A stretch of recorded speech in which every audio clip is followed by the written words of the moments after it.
Cette nomination maintenant, celle du nouveau Premier ministre burkinabé, Jean-Emmanuel Ouédraogo, a été nommé par le chef de la junte au pouvoir. Je vous le disais, il était ministre de la Communication sous le gouvernement dissous 2 jours plus tôt.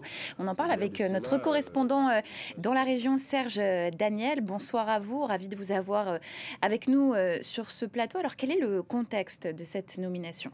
Alors ça fait 2 ans, en 2022, il y a eu un coup d'État, donc le président Ibrahim Traoré, le chef de la junte, est aux affaires, et quand même, il est venu en disant « nous allons régler les problèmes de sécurité ».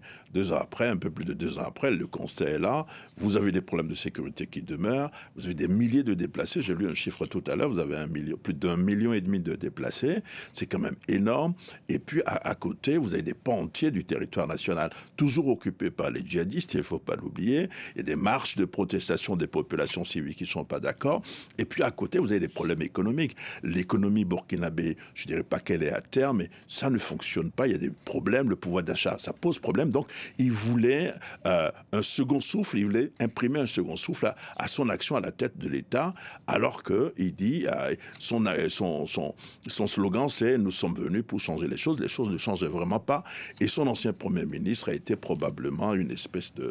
Il a servi de comment dirais-je, il a servi justement de fusible à tout cela. Et alors, que sait-on de cet ancien ministre de la Communication qui est désormais Premier ministre ?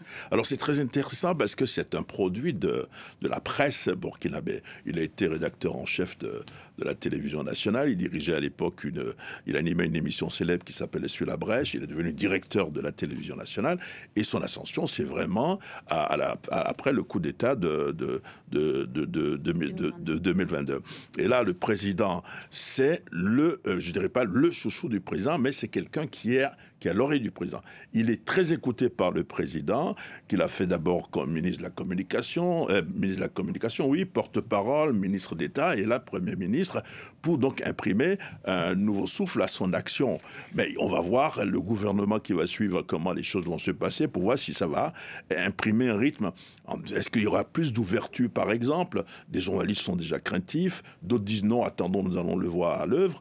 Est-ce que le nouveau Premier ministre Ouédraogo va continuer à actionner comment dirais-je, l'AES, vous savez, il y a une alliance des États du Sahel. Il voyage souvent dans les pays de l'Alliance, c'est-à-dire au Mali, au Burkina. Est-ce qu'il va faire ce que le président, le chef de la junte va lui demander de faire? Est-ce que ça va changer les choses? En ce moment-là, on verra bien comment ça va se passer.